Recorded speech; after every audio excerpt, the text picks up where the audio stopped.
Hello dear students, कैसे हैं बेटा आप लोग। बेटा आज हम लोग बात करेंगे इलेक्ट्रिसिटी के लेक्चर 3 की। इससे जो प्रीवियस लेक्चर था उसमें हम लोगों ने करंट, चार्जेस, पोटेंशियल डिफरेंस और रेजिस्टेंस के बारे में जाना था। आज हम लोग बात करेंगे बेटा रेजिस्टिविटी की। रेजिस्टिविटी क्या होता है, कैसे होते हैं, इसको थोड़ा सा समझते हैं। तो अगर हम लोग यहाँ पर बेसिकली इसको समझना चाहेंगे तो देखिएगा हम लोग सिंपली क्या कहते हैं। देखिए रेजिस्टिविटी क्या होता है, रेजिस्टिविटी को कैसे डिफाइन करते हैं। कहते हैं the resistivity of a substance is numerically equal to the resistance of a rod that substance which is 1 metre long and 1 square metre in the cross section. Basically अगर आपसे क्वेश्चन करता है कि व्हाट इज रेजिस्टिविटी, तो आप resistivity को define करते हुए सिर्फ यही लिखेंगे the resistivity of a substance is numerically equal to the resistance of a rod of that substance which is 1 metre long and the cross section area is 1 square metre.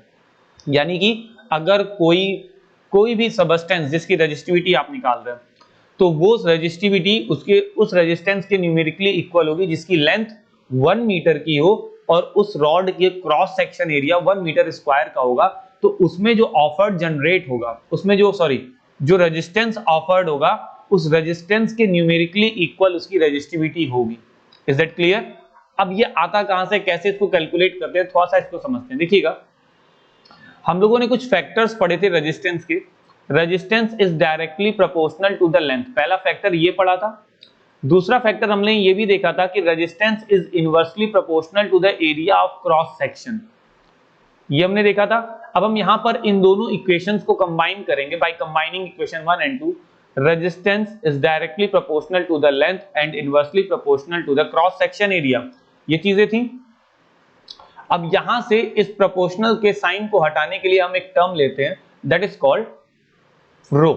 तो वो रो क्या represent करेगा, resistivity को, यानी कि R is equal to rho L by A। अब ये रो, ये सिंबल क्या है बेटा, रो का, इसे हम रो रीड करते हैं। ये रो किसको रिप्रेजेंट करता है, रेजिस्टिविटी को।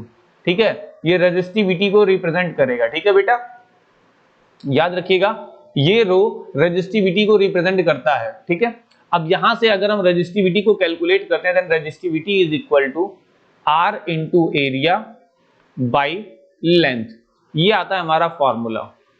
ठीक है, तो ये होता है रेजिस्टेंस। अब देखिएगा यहां पर क्या कहता है, मान लो कि अगर आप किसी यूनिट एरिया लेते हो, क्रॉस सेक्शन एरिया 1 ले लेते हो और लेंथ 1 ले लेते हो, तो देखिएगा rho is equal to R। अगर आपने cross section area 1 metre square ले लिया है और यूनिट इसकी लेंथ क्या ले ली है 1, तो ये क्या हो जाएगा, it's become 1, then rho is equal to R। तो यहां पर यही कह रहा है कि रेजिस्टिविटी यानी कि किसी भी सबस्टेंस की जो रेजिस्टिविटी होती है वो उस सबस्टेंस के थ्रू ऑफर्ड रेजिस्टेंस के न्यूमेरिकली इक्वल होती है अगर उसका क्रॉस सेक्शन एरिया 1 और क्या ले लिया जाए, लेंथ, क्रॉस सेक्शन एरिया 1 और लेंथ 1 यानी कि यूनिट ले ली जाए। ये 1 मीटर स्क्वायर का क्रॉस सेक्शन एरिया और 1 मीटर की लेंथ ले ली जाए तो उसकी रेजिस्टिविटी उसमें ऑफर्ड रेजिस्टेंस के न्यूमेरिकली इक्वल होती है। Is that clear. तो रेजिस्टिविटी केवल हम यहां से रिलेट करते हैं बेटा, ठीक है, लेंथ से और क्रॉस सेक्शन एरिया से। लेकिन एक चीज और, किसी भी मटेरियल की जो रेजिस्टिविटी होती है बेटा वो लेंथ और क्रॉस सेक्शन एरिया पर डिपेंड नहीं करती। Resistivity does not depend on the length of the rod and also does not depend on the cross section area of the rod. ये केवल दो चीजों पर डिपेंड करता है, पहला the nature of the material, substance का नेचर क्या है, दूसरा उसका टेम्परेचर, इन दो चीजों पर डिपेंड करता है। Is that clear. तो रेजिस्टिविटी यहां से आती है। अच्छा, अगर मैं इस रेजिस्टिविटी की यूनिट की बात करूंगा तो रेजिस्टेंस की यूनिट ओम इंटू एरिया की unit metre square upon length की यूनिट मीटर। मीटर से मीटर कटेगा, यहां 1 मीटर आ जाएगा, तो आंसर कितना आ गया बेटा, ओम मीटर। तो यानी कि the unit of the resistivity is ohm metre. Okay, आगे देखते हैं, आगे कह रहा है बेटा, ध्यान दीजिएगा, द एसआई यूनिट ऑफ, यानी कि एसआई यूनिट कितनी है रेजिस्टिविटी की, ohm metre. The resistivity of a substance does not depends on its length, length पे डिपेंड नहीं करता, क्योंकि रेजिस्टिविटी फाइनली हम यहाँ देख चुके हैं क्या आ रही है, रेजिस्टेंस के न्यूमेरिकली इक्वल आ रही है। So the resistivity of a substance does not depend on its length और थिकनेस, थिकनेस का मतलब cross section area, it's depend on the nature of substance and the temperature, ये सबस्टेंस के temperature और उसके nature पर डिपेंड करती है। तो अगर मान लीजिए आपसे कभी किसी मटेरियल की रेजिस्टिविटी के बारे में कह रहा है, ध्यान दीजिएगा यहाँ क्या कह रहा है, by saying that the resistivity of a copper is 1.69 into 10 to the power ohm meter, तो इसका मतलब क्या हुआ, थोड़ा सा समझते हैं। मान लीजिए 1.69 into 10 to the power -8 ohm metre इसकी रेजिस्टिविटी गिवन है कॉपर की। तो इसका मतलब क्या हुआ, इसका मतलब ये हुआ कि अगर मैं कॉपर के 1 मीटर का वायर लूं जिसका cross section area 1 metre square हो, ये इसकी लेंथ है और ये इसका क्रॉस सेक्शन एरिया है। अगर मैं कॉपर वायर के 1 मीटर लेंथ का वायर लूं जिसका cross section area 1 metre square होगा, तो उसमें जो रेजिस्टेंस ऑफर्ड होगा वो कितने इसके इक्वल होगा, यानी कि यहां पर जो रेजिस्टेंस ऑफर होगा वो 1.69 into 10 to the power -8 ओम के इक्विवेलेंट होगा। तो यहां पर वही चीज कह रहा है, by saying that the resistivity of a copper is 1.69 into 10 to the power -8 ohm meter, we mean that we take a rod of copper metal of 1 meter long and 1 square meter in the area of cross section, then its resistance will be 1.69 into 10 to the power -8 ohm. Is that clear? तो resistivity material की क्या हो जाती है बेटा, एक तरीके से कांस्टेंट वैल्यू होती है, लेकिन कब तक, जब तक कि टेम्परेचर कांस्टेंट होता है, क्योंकि ओम्स लॉ तभी तक फॉलो होता है जब तक कि टेम्परेचर कांस्टेंट रहता है। ठीक है, ओम्स लॉ कांस्टेंट टेम्परेचर पे ही काम करता है। सो दैट्स व्हाई जब रेजिस्टेंस कांस्टेंट होगा तभी रेजिस्टिविटी भी कांस्टेंट होगी, इसीलिए हम लोग कहते हैं कि न्यूमेरिकली इक्वल होता है। ओके बेटा, आगे देखते हैं बेटा। आगे हम लोग बात कर रहे हैं कॉम्बिनेशंस ऑफ रजिस्टर्स की। तो अगर हम कॉम्बिनेशंस ऑफ रजिस्टर्स को देखते हैं तो ये हमारे पास दो तरीके से कॉम्बिनेशंस ऑफ रजिस्टर्स हमें मिलते हैं। पहला सीरीज कनेक्शन होता है and the second one is parallel connection. तो हम सीरीज कनेक्शन और पैरेलल कनेक्शन को थोड़ा सा समझने की कोशिश करते हैं। ठीक है, तो सबसे पहले हमें यहां समझना है combination of resistors in the series. हम सीरीज में कॉम्बिनेशन ऑफ रजिस्टर्स को समझते हैं। देखिएगा, आपको नीचे एक बेसिक डायग्राम दिखाई दे रहा है, ये डायग्राम आपको दिख ही रहा है। अब इस डायग्राम में देखिएगा, पॉइंट ए से पॉइंट बी के बीच में एक रेजिस्टेंस है R1, पॉइंट बी से पॉइंट सी के बीच में R2, सी टू डी के बीच में R3। ठीक है, यहां एक बैटरी लगी हुई है और यहां एक स्विच है। ठीक है, और ये करंट फ्लो हो रहा है। तो हमको मालूम है कि पोटेंशियल डिफरेंस जो होता है वो दो पॉइंट के बीच में निकलता है। तो हम पहले रेजिस्टेंस के लिए, जिन दो पॉइंट के बीच में पहला रेजिस्टेंस है, इसके लिए पोटेंशियल डिफरेंस कैलकुलेट करेंगे। तो यहां पर हमारा पोटेंशियल डिफरेंस आया V1, इस पॉइंट के बीच में point A to B, point B to C के बीच में हमारा रेजिस्टेंस, हमारा पोटेंशियल डिफरेंस आ गया V2। ठीक है, और C टू D हमारा पोटेंशियल डिफरेंस कितना आ गया बेटा, V3। ठीक है, अब समझिएगा, यहां पे जो total potential difference across the battery होता है वो इन तीनों का सम होता है। वो क्या होता है बेटा, इन तीनों पोटेंशियल डिफरेंस का सम होता है। तो आइए देखते हैं। तो total V is equal to V1 plus V2 plus V3। ठीक है, ये हमको मालूम है। अच्छा, अब जो करंट I इसमें फ्लो हो रही है वही I यहां पे भी होगी, वो इस रेजिस्टेंस से पास होकर वही I यहां भी पहुंचेगा और वही I यहां भी पहुंच के यहां आ गया I, यानी कि करंट पूरे के पूरे रेजिस्टेंस से सेम तरीके से पास होगा। ठीक है, तो करंट तो केवल I है। ओके, अब यहां पर हमें रेजिस्टेंस का रिलेशन निकालना है कि किस तरीके से हम इसमें रेजिस्टेंस को, टोटल रेजिस्टेंस को कैलकुलेट करते हैं। तो अगर सीरीज में रेजिस्टेंस कनेक्टेड हैं तो हम उसके रेजिस्टेंस को कैसे कैलकुलेट करते हैं, हम इसको समझते हैं। ठीक है बेटा, तो हमारे लिए I हर जगह सेम है। तो पहले हम V1 निकालते हैं, V1 की वैल्यू निकाल लेते हैं। V1 इज इक्वल टू क्या होता है बेटा, I इंटू R। तो I इंटू R, और यहां पर रेजिस्टेंस कितना है, R1, तो that is I into R1। ऐसे ही आप V2 निकालोगे।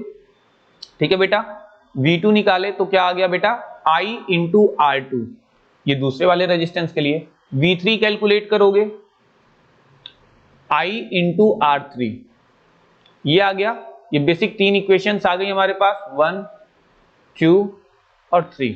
तो अगर मुझे V निकालना है टोटल V, तो total V is equal to V1 plus V2 plus V3, तो मैं इन तीनों को कंबाइन करूंगा, then total V is equal to V1 plus V2 plus V3। अब इन सबको कंबाइन करते हैं तो देखते हैं कंबाइन करके क्या आता है। V is equal to V1 की जगह क्या रखेंगे IR1 प्लस V2 की जगह IR2 प्लस V3 की जगह IR3।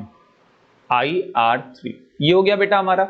अब यहां से V इज इक्वल टू, देखो I हमारा कॉमन है, I हमने कॉमन ले लिया, ब्रैकेट में R1 plus R2 plus R3, ये लिख लिया।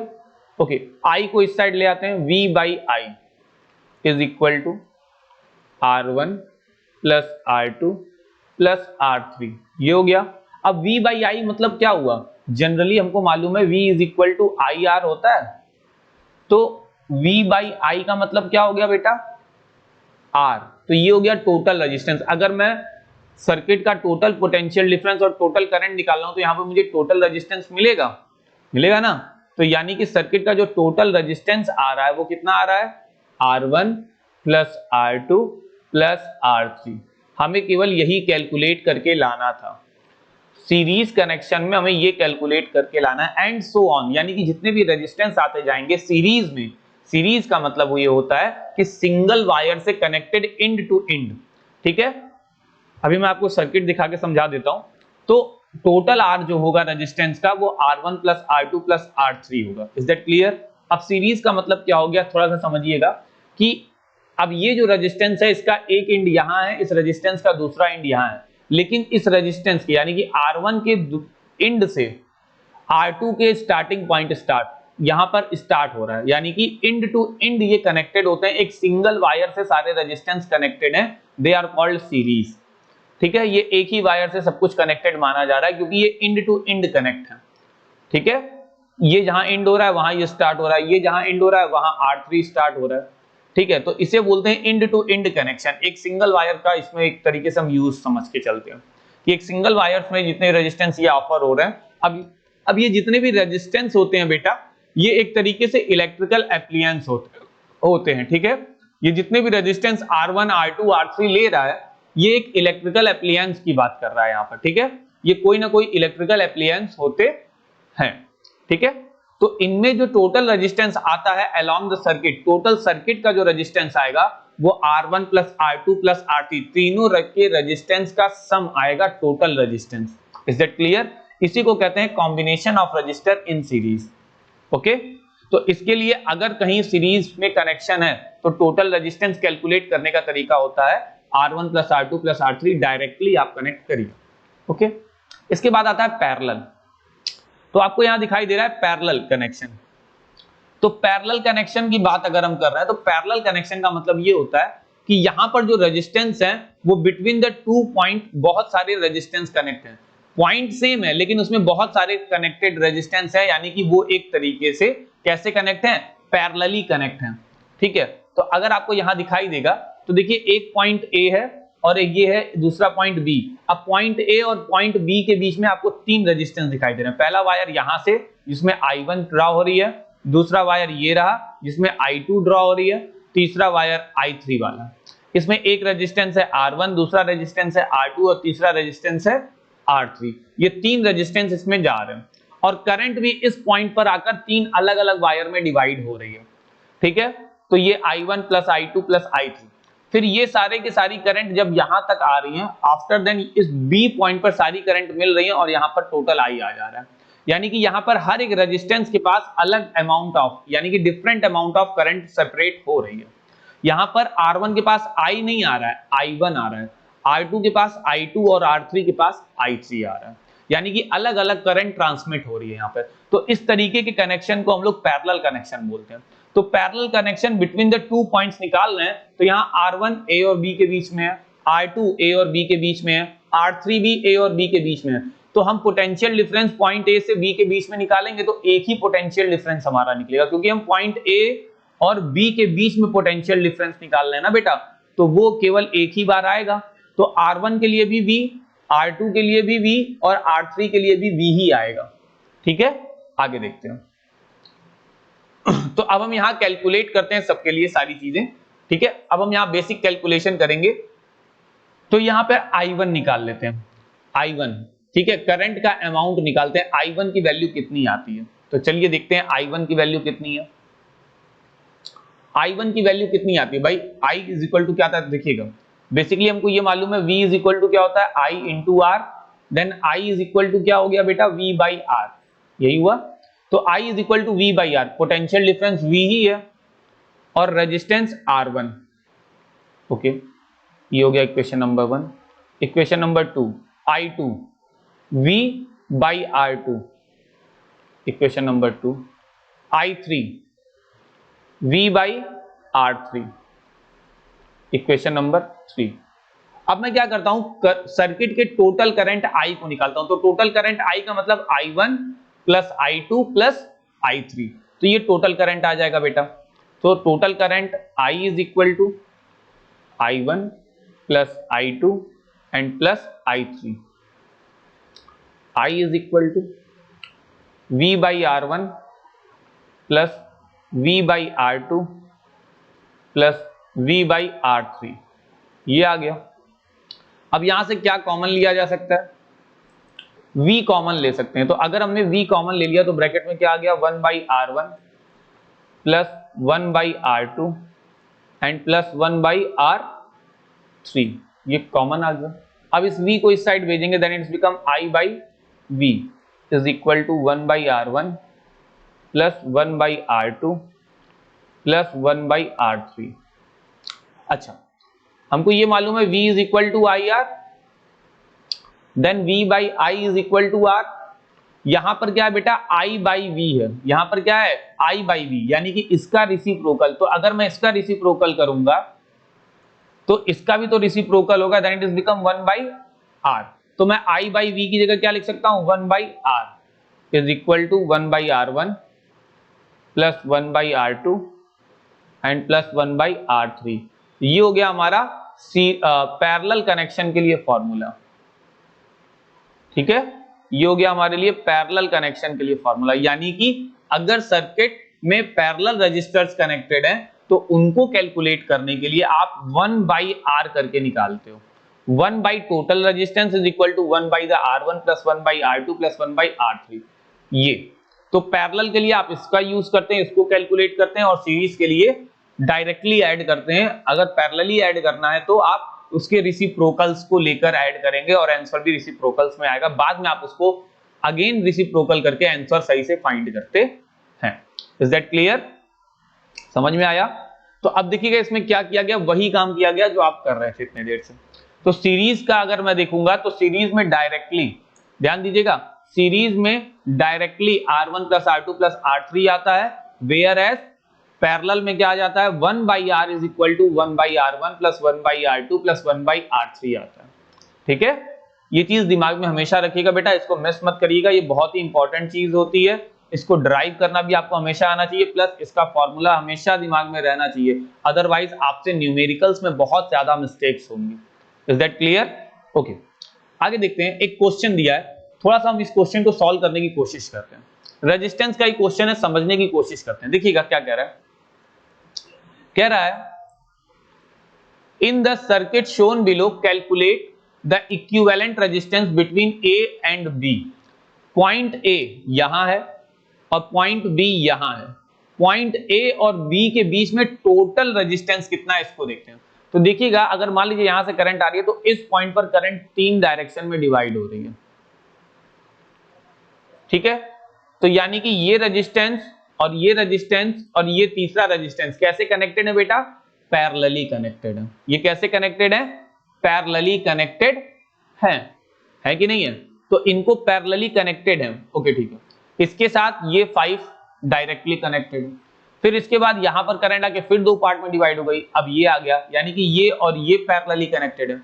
तो आइए हम लोग निकालते हैं टोटल रेजिस्टेंस। तो टोटल रेजिस्टेंस निकालने के लिए आपको स्टेप वाइज सॉल्व करना पड़ेगा, यानी कि पहले आपको इसका टोटल सम निकालना पड़ेगा। तो रेजिस्टेंस इन पैरेलल हम लोग निकालेंगे तो लिखेंगे 1 by resistance in parallel is equal to 1/3, यानी कि 1/r1 is equal to 3, 1/r2 is equal to 3, 1/r3 यानी कि 1/3, इसको ऐड करेंगे 1/rp इज इक्वल टू, ये p का मतलब पैरेलल, एलसीएम कितना आ गया बेटा 3, ऊपर 1 प्लस 1 प्लस 1, टोटल सम कितना आ गया बेटा 3/3, कैंसल आउट, आंसर कितना आया 1 ओम। यहां पर जो टोटल रेजिस्टेंस आ रहा है उसकी वैल्यू कितनी आ जा रही है बेटा 1 ओम, ठीक है। अब ये 1 ओम डायरेक्टली 5 ओम से कनेक्ट है सीरीज में, लेकिन क्योंकि ये टोटल 1 आ गया, अब ये सिंगल वायर है तो सीरीज में कनेक्ट, अच्छा लेकिन अभी यहां भी है तो इसको भी कैलकुलेट करना पड़ेगा, फिर से 1/rp, अब यहां पर आप इसका नाम 1 दे दीजिए और इसका नाम 2 दे दीजिए, rp2, तो 1/4 प्लस 1/6, एलसीएम कितना आ गया बेटा, अगर मैं एलसीएम देखूंगा एलसीएम इज बिकम 12, तो ऊपर कितना आ गया बेटा 3 और ये कितना आ गया +2, देन इट्स बिकम 5/12। ओके, आगे और कैलकुलेट करते हैं, तो 1/rp2 इज इक्वल टू 5/12 है, ठीक है। तो अगर अब मैं इसका रेसिप्रोकल करूंगा, ठीक है, अगर अब मैं इसका रेसिप्रोकल करूंगा, देखिए यहां पर ध्यान दीजिएगा, यहां पर बेटा 1 आ रहा था तो मुझे रेसिप्रोकल अगर करूंगा तो भी आंसर कितना आएगा 1 आएगा, तो मैं एक बार इसको यहां डिफाइन करके लिख देता हूं, इसको और सॉल्व करोगे तो क्या आ जाएगा rp इज इक्वल टू 1 ओम, ठीक है, rp इज इक्वल टू 1 ओम। अब यहां समझिएगा, अगर यहां rp1 है, सॉरी, अगर मैं यहां अब इसका रेसिप्रोकल करूंगा then it means rp2 is equal to, तो इसका भी रेसिप्रोकल होगा तो 12 ऊपर आ गया 5 नीचे, अब इसको कैलकुलेट करोगे तो कितना आ जाएगा 2.4 ओम, कितना आ गया बेटा 2.4 ओम, इज दैट क्लियर? ओके, अब मैं निकालूंगा RS, सीरीज वाला रेजिस्टेंस, ठीक है, सीरीज वाला रेजिस्टेंस, तो सीरीज वाला रेजिस्टेंस के लिए यहां पे कितना टोटल आया बेटा 2.4 ओम। तो सीरीज में क्या क्या कनेक्टेड है, ये 1 ओम, ये 5 ओम और ये 2.4 ओम, ये सीरीज में कनेक्टेड है, ठीक है। तो आइए इसको लिख लेते हैं, तो सीरीज अगर निकालना है तो मान लीजिए अगर आपको सीरीज निकालना है, यानी कि resistance in series is equal to rp1 plus 5 ohm plus rp2 and plus 5 ohm, तो RS is equal to 1 plus 2.4 plus 5, RS is equal to, ये कितना हो गया 3 और 5 कितना हो गया बेटा 8.4, यानी कि टोटल रेजिस्टेंस कितना आ गया 8.4 आ गया टोटल रेजिस्टेंस। याद रखिएगा, रेजिस्टेंस को कैलकुलेट बहुत ही केयरफुली करना होता है, हमारी एक छोटी सी मिस्टेक्स हमारे न्यूमेरिकल को क्या कर देगी, गलत कर देगी। तो रेजिस्टेंस को सॉल्व करते टाइम बेटा थोड़ा सा केयरफुल रहना, क्योंकि हमें इसमें सर्किट को पूरा अच्छे से चेक करना पड़ता है कि कितना पैरेलल में आएगा, कितना सीरीज में आएगा, किसको कब ऐड करना है, थोड़ा सा केयरफुल होना पड़ता है बेटा, ठीक है। क्योंकि विदाउट केयरफुल, अगर आप बिना केयरफुलनेस के इसको करेंगे तो आपसे गलतियां होने के चांसेस 102% है। तो अपनी गलतियों को, मिस्टेक्स को हटाने के लिए एक तो आपको केयरफुल, दूसरा इसके न्यूमेरिकल्स की प्रैक्टिस बहुत ज्यादा जरूरी है, क्योंकि एग्जामिनेशन, बोर्ड एग्जाम के मद्देनजर अगर मैं देखूं तो इसके क्वेश्चंस आते हैं और बच्चे इसमें मिस्टेक्स बहुत करते हैं। तो याद रखिएगा, आपको इसमें मिस्टेक्स नहीं करनी है, इसकी सिर्फ और सिर्फ प्रैक्टिस करिए, अच्छे से करिए, ठीक है। तो ये था इसका न्यूमेरिकल, ठीक है। एक बार हम लोग फिर से देख लेते हैं कि फिलहाल आज के लेक्चर में हम लोगों ने और क्या चीजें देखी, इससे रिलेटेड और भी न्यूमेरिकल्स होंगे जो आप लगाएंगे, ठीक है। बाकी की चीजें हम लोग नेक्स्ट क्लासेस में देखेंगे, लेकिन आज के लेक्चर में अगर हम लोगों ने बात की है तो देखिएगा किसकी किसकी बात की। सबसे पहले बात की बेटा रजिस्टिविटी की। रजिस्टिविटी क्या होता है इसको हम लोगों ने समझा। किसी भी मटेरियल की जो रजिस्टिविटी होती है वो उसके 1 मीटर के लेंथ और 1 स्क्वायर मीटर के क्रॉस सेक्शन में जो रेजिस्टेंस है उसके न्यूमेरिकली इक्वल होती है। इसको कैसे डिफाइन किया जाता है, यहां पर मैंने लिखा है, उसको डिफाइन करने का तरीका, इसको थोड़ा सा आप केयर करेंगे कि किस तरीके से इसको डिफाइन करते हैं। इसकी एसआई यूनिट क्या होती है बेटा, ओम मीटर, लेकिन अगर मान लीजिए आपसे किसी सबस्टेंस की रेजिस्टिविटी गिवन हो तो आप उसको क्या डिफाइन करते हैं, उसका मतलब ये होता है कि उस सबस्टेंस की 1 मीटर की लेंथ की रॉड और उस सबस्टेंस का क्रॉस सेक्शन एरिया 1 मीटर हो तो वो सबस्टेंस क्या करेगा, उतने रेजिस्टिविटी है तो वो रेजिस्टेंस को रिप्रेजेंट करेगा न्यूमेरिकली। ठीक है, यहां पर लिखा था। रेजिस्टिविटी लेंथ या क्रॉस सेक्शन एरिया पर डिपेंड नहीं करती है, ये सिर्फ किस पे डिपेंड करेगी, नेचर पर और टेम्परेचर पर। ओके, नेक्स्ट देखते हैं बेटा। फिर हम लोगों ने बात की सीरीज कॉम्बिनेशंस की, combination in the series resistance. ठीक है, तो इसको किस तरीके से डिराइव करते हैं ये हम लोगों ने देखा। इसको ट्राई करिए 2-4 बार, अच्छा रहेगा क्योंकि कभी भूलना ना पड़े। फिर इसके बाद हम लोगों ने देखा बेटा पैरेलल कनेक्शन, पैरेलल किस तरीके से करते हैं इसको हम लोगों ने देखा, इसको भी ट्राई करिए ताकि कभी भूला ना जाए। तीसरा आता है इसका, हम लोगों ने एक रिलेटेड न्यूमेरिकल देखा कि न्यूमेरिकल को किस तरीके से सॉल्व करते हैं। तो थोड़ा सा बेटा आपको केयरफुल होना है, कुछ भी टेंशन वाली बात नहीं होती है इसमें। आप थोड़ा सा टाइम कॉन्सेंट्रेट होके और केयरफुल होके देंगे तो आपके लिए ये चैप्टर सबसे इजी चैप्टर बन जाएगा। ओके, फिलहाल बेटा आज के लेक्चर में हम लोग इतना ही देखेंगे, बाकी की चीजों के लिए हम लोग मिलते हैं नेक्स्ट लेक्चर में। ओके बेटा, बाय बाय।